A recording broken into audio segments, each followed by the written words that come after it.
जो आप लोग लास्ट वीडियो में हमने राष्ट्रपति के वेतन और भत्ते के बारे में बताया था, लेकिन आज हम आपको बताते हैं राष्ट्रपति का कार्यकाल, शपथ और प्रतिज्ञान। अनुच्छेद 56 संविधान के अनुच्छेद 56 में राष्ट्रपति के बारे में बताया गया है कि राष्ट्रपति अपनी शपथ ग्रहण करने की तिथि से 5 साल तक अपने पद पर बना रहेगा। जैसे राष्ट्रपति ने 1 जनवरी 2025 को शपथ ली अपने पद पर, तो नेक्स्ट 5 साल तक अपने पद पर बना रहेगा।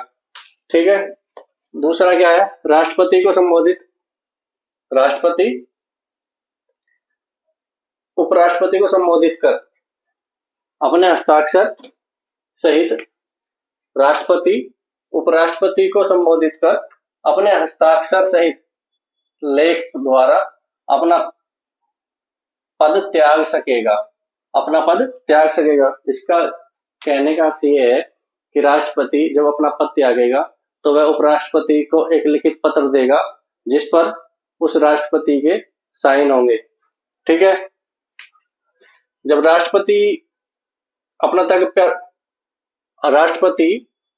जब अपना त्याग पत्र उपराष्ट्रपति को देगा तो उपराष्ट्रपति लोकसभा अध्यक्ष को इसके बारे में तुरंत बताएगा कि भाई मुझे राष्ट्रपति ने अपना त्याग पत्र दिया है। राष्ट्रपति अपना त्याग पत्र उपराष्ट्रपति को देता है तो उपराष्ट्रपति का उसकी सूचना किसको देता है? लोकसभा अध्यक्ष को देगा।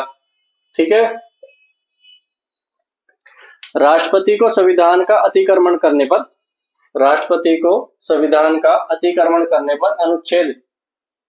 संविधान का अनुच्छेद 61 में उपबंधित महाभियोग की प्रक्रिया द्वारा हटाया भी जा सकता है।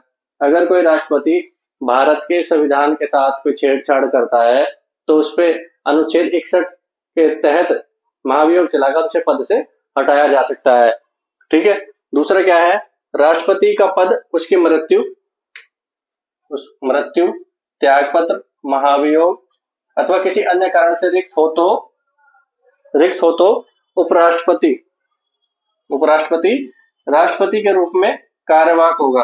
अर्थात इसका मतलब यह है कि राष्ट्रपति का जब पद खाली होता है किसी कारण मृत्यु होने से या त्याग पत्र देने से या महाभियोग के द्वारा या किसी अन्य कारण से राष्ट्रपति का पद रिक्त हो जाता है तो उपराष्ट्रपति राष्ट्रपति के पद का कार्यवाहक होगा। ठीक है। उपराष्ट्रपति का पद रिक्त हो तो भारत का मुख्य न्यायाधीश अगर मुख्य न्यायाधीश का पद भी रिक्त है तो भारत का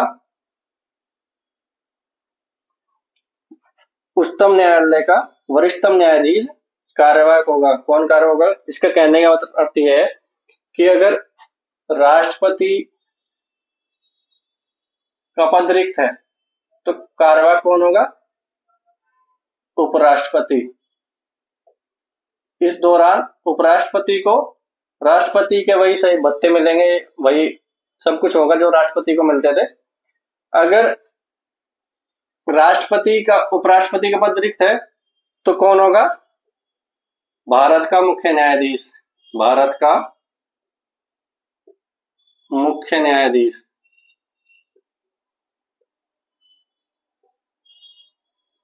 अगर भारत के मुख्य न्यायाधीश का पद रिक्त है तो सुप्रीम कोर्ट का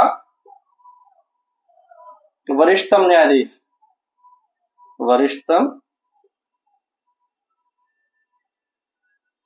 न्यायाधीश राष्ट्रपति का कार्यवाहक होगा। ठीक है। राष्ट्रपति का पद अगर रिक्त है तो 6 महीने के भीतर उसका चुनाव किया जाना चाहिए और राष्ट्रपति का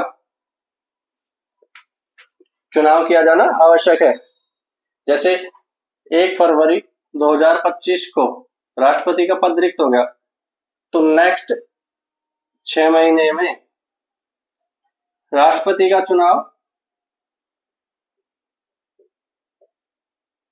चुनाव किया जाना आवश्यक है। ठीक है। राष्ट्रपति का शपथ प्रतिज्ञान, राष्ट्रपति का कार्यकाल के बारे में बताया था। राष्ट्रपति को उच्चतम न्यायालय के मुख्य न्यायाधीश द्वारा शपथ दिलाई जाती है। किसके द्वारा? राष्ट्रपति को उच्चतम न्यायालय के मुख्य न्यायाधीश द्वारा शपथ दिलाई जाती है। ठीक है। अगर उच्चतम न्यायालय का न्यायाधीश प्रेजेंट नहीं है या पद पर नहीं है, तो मुख्य न्यायाधीश अगर पद पर नहीं है तो सुप्रीम कोर्ट के वरिष्ठतम न्यायाधीश द्वारा राष्ट्रपति को शपथ दिलाई जाती है। इन दोनों लाइनों का कहने का अर्थ यह है कि राष्ट्रपति को उच्चतम न्यायालय के मुख्य न्यायाधीश द्वारा शपथ दिलाई जाती है। ठीक है। किसके द्वारा शपथ दिलाई जाती है? राष्ट्रपति को उच्चतम न्यायालय के मुख्य न्यायाधीश द्वारा। ठीक। अगर मुख्य न्यायाधीश पद पर नहीं है तो सुप्रीम कोर्ट के वरिष्ठतम न्यायाधीश द्वारा राष्ट्रपति को शपथ दिलाई जाएगी। ठीक है। दूसरा है, राष्ट्रपति किसकी शपथ लेगा? शपथ में क्या बोलेगा राष्ट्रपति?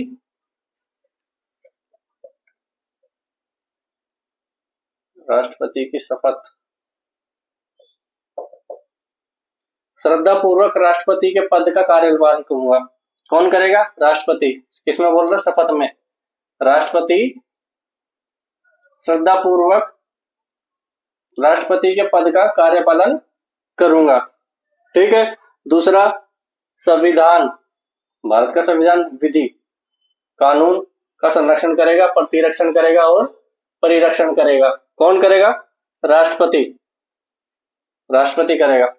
भारतीय जनता की सेवा एवं कल्याण में नियत रहेगा। कौन रहेगा? राष्ट्रपति। अपनी किस में बोल रहा है? राष्ट्रपति की शपथ में। ठीक है। राष्ट्रपति के पद का प्रारूप भारत के संविधान के अनुच्छेद 60 में दिया गया है। किसका? राष्ट्रपति के पद का प्रारूप।